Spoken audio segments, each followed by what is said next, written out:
আসসালামু আলাইকুম। আমি ফ্রিল্যান্সার উজ্জ্বল। আশা করি সবাই ভালো আছেন। আজকে মূলত আমি কথা বলবো ডিজিটাল প্রতারণা নিয়ে। বর্তমান সময় কিন্তু বিভিন্ন মানুষ ডিজিটাল প্ল্যাটফর্মগুলো ব্যবহার করে আমাদের সাথে প্রতারণা করতেছে। এই প্রতারণার শিকার হয়ে অনেকে কিন্তু সর্বোচ্চ হারাচ্ছে এবং কি অনেকেই দেশ ত্যাগ করতেছে। ডিজিটাল প্রতারণার মূল যে বিষয়টা আমাদের মাঝে আসে কিংবা আমরা যে কারণে মানুষের ওই সমস্ত ফাঁদে পাড়া দিই, সেটা হচ্ছে আমাদের অতি সহজে বড়লোক হওয়ার যে চিন্তাভাবনা, সেটা কিন্তু মূল। আমরা শর্টকাটে সবসময় বড়লোক হতে চাই, কীভাবে খুব তাড়াতাড়ি আমরা অনেক পরিমাণের টাকা ইনকাম করতে পারবো, এই বিষয়টা কিন্তু আমাদের ভিতরে কাজ করে সবসময়। আর এই সুযোগটা কিন্তু ডিজিটাল প্রতারক যারা আছে তারা কিন্তু নিয়ে থাকে। দেখেন, আপনি সোশ্যাল মিডিয়া যখন আপনি ব্রাউজিং করবেন তখন গেলে সোশ্যাল মিডিয়াতে আপনি দেখতে পারবেন যে অনেক চাপাবাজ আছে কিংবা অনেক ইনফ্লুয়েন্সার আছে যারা কিনা আপনার একদিনে 10 লাখ টাকা সেল, মাসে 10 কোটি টাকা সেল জেনারেট করতেছে। তারপরে অনেকেই সফলতা গল্প শোনাচ্ছে আপনাদের। এই সমস্ত বিষয়গুলা আপনাদের মাঝে তুলে আনতেছে কিংবা আপনাদের দেখাচ্ছে তাদের বিভিন্ন অ্যাকাউন্টের মাধ্যমে।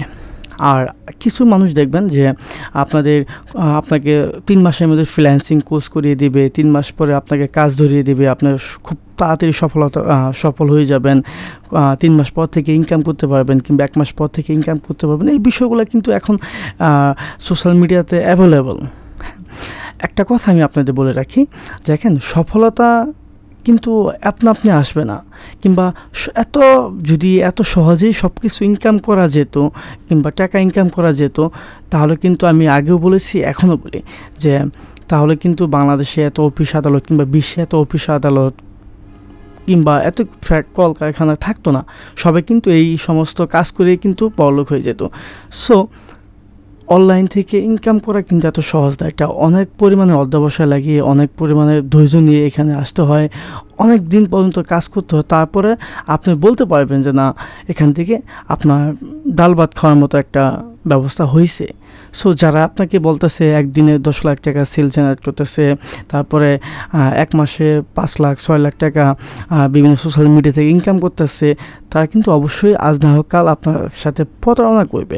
আর যারা দেখবেন যে বিশেষ করে নিজের ইনকাম কিংবা নিজের মান্থলি ইনকামগুলো আপনাদের মাঝে তুলে ধরতেছে বিভিন্ন প্রমাণ সহকারে, সো ভাববেন সে প্রতারক। কোনো যাচাই বাছাই করার সময় নেই। যখনই দেখবেন অনলাইনের মাধ্যমে কেউ সফলতা গল্প শোনাচ্ছে যে আমি এই কয়েক মাসে এত টাকা সেল জেনারেট করছি কিংবা এত টাকা ইনকাম করছি, আমার অমুক সাইট থেকে এত টাকা আসছে, আমি এতগুলো কাজ কমপ্লিট করছি, আমার স্টুডেন্ট এত টাকা ইনকাম করছে, 1 মাসে কাজ করছে, 2 মাসে কাজ করছে। সো যারাই এই সমস্ত কথা আপনাদের মাঝে বলবে, ভাববেন তারা প্রতারক। অবশ্যই তারা প্রতারক। তাদের ফাঁদে যখনই আপনি পা দিবেন, আপনার সর্বোচ্চ হারাবেন। অলরেডি কিন্তু অনেকেই হারিয়ে ফেলছে। বর্তমান সময়, একটা সময় আজ থেকে 1 বছর কিংবা 2 বছর আগে কিন্তু একটা বিষয় আমরা খেয়াল করতাম, অনলাইনের প্রতি মানুষের কিন্তু একটা বিশ্বাস ছিল যে অনলাইন থেকে ইনকাম করা যায়, ভালো একটা আপনার স্যাটিসফাই একটা ইনকাম এখান থেকে আসে, যেটা দিয়ে আপনি ইজিলি আপনার জীবন বয়ে নিয়ে যেতে পারবেন, আপনার স্বাচ্ছন্দ্যভাবে চলতে পারবেন, আপনার শখ আহ্লাদ পূরণ করতে পারবেন। তবে বর্তমান এখন যে পরিস্থিতি দাঁড়িয়েছে, অনলাইন ইনকামের কথা শুনলেই মানুষ একটু ঘাবড়ে যায়, একটু ভাবে যে এখানে আদৌ কি ইনকাম হয়। ভাই, এর মূল কারণ হচ্ছে আমরা যারা আছি, আমাদের দেশি বলেন কিংবা আমরা বাঙালি বলেন না কেন, আমরা সবসময় চাই কীভাবে শর্টকাটে বড়লোক হওয়া যায়। এটা আপনি যেমন চাচ্ছেন, ঠিক যে প্রতারক সেও কিন্তু চাচ্ছে, সে আপনার সাথে প্রতারণা করে সহজে বড়লোক হতে চাচ্ছে। আপনিও তার প্রতারণার ফাঁদে পাড়া দিয়ে আপনার সহজে বড়লোক হতে চাচ্ছেন।